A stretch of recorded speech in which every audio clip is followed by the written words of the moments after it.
Have you ever stopped to think about what actually happens after you swallow a pill? It kind of feels like magic, right? One minute you've got a headache, the next it's gone. But what's really going on is this incredible high stakes journey. So, in this explainer, we're going to follow that medicine from the moment it enters your body all the way to when its mission is complete. I mean, think about it. You take a painkiller and poof, the pain just fades away. But that story in between, it's way more complex than you think.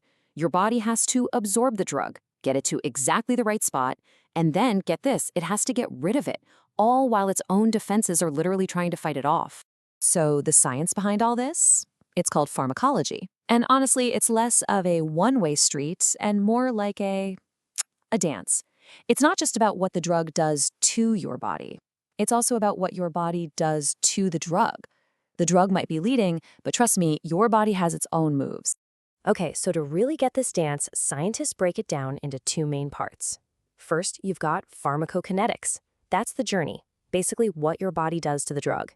Then there's pharmacodynamics. That's the destination, what the drug does to your body. One is the journey, the other is the destination. Simple as that. And together, they tell the whole story. All right, let's have some fun with this. Picture the drug as a tiny secret agent. It's got a very specific target deep inside your body, and its mission is to deliver one of just two messages. Either, hey, start doing this, or whoa, stop doing that. But first, our little agent has to get past your body's seriously tough security system. And just like any good spy movie, how our agent gets in, the infiltration method, is the first huge decision. This choice, it changes everything.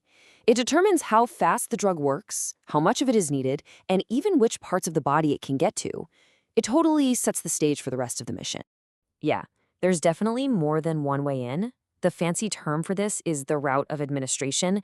And picking the best one, well, it all depends on the mission, right? Is this an emergency that needs a super fast response? Or is it more of a long-term thing, like a chronic condition that needs a slow, steady release of medicine? And each route has its own upsides and downsides.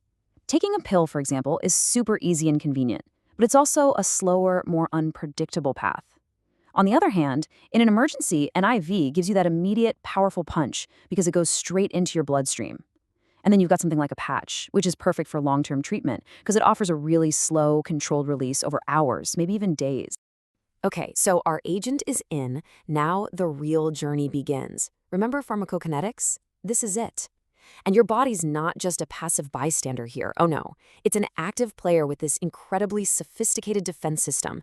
Its job is to find, neutralize, and kick out any foreign substance it finds, and that includes the medicine you just took. To make sense of this whole gauntlet, pharmacologists use a really handy acronym, ADME. ADME.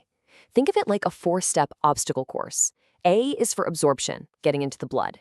D is for distribution, traveling to the target. M is for metabolism, where the liver tries to break it down. And finally, E is for excretion, when the body gets rid of whatever is left. Now, let's zoom in on M for metabolism, because the liver is the absolute star of this show.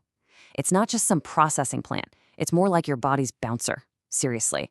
It stands at the door, checks the ID of every chemical that comes through, and decides who gets in and who gets thrown out. And that bouncer is really good at its job, sometimes a little too good. This creates a huge problem for pills, and it's called first-pass metabolism. See, when you swallow a pill, it gets absorbed from your gut and goes straight to the liver. And the liver is so efficient that it can destroy a massive chunk of the drug before it even gets a chance to do anything. And that right there is why some medicines just can't be taken as a pill. Okay, so let's say our little secret agent made it. It survived the journey, dodged all the defenses, and has finally reached its target. So, now what? Well, this is where the other half of our story comes in, pharmacodynamics. This is the part where the drug actually does what it came to do. So, how does a drug work its magic?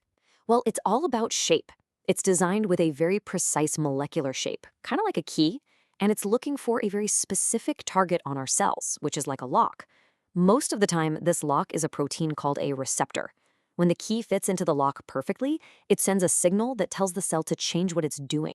And while these receptors are the most common targets, they're not the only game in town.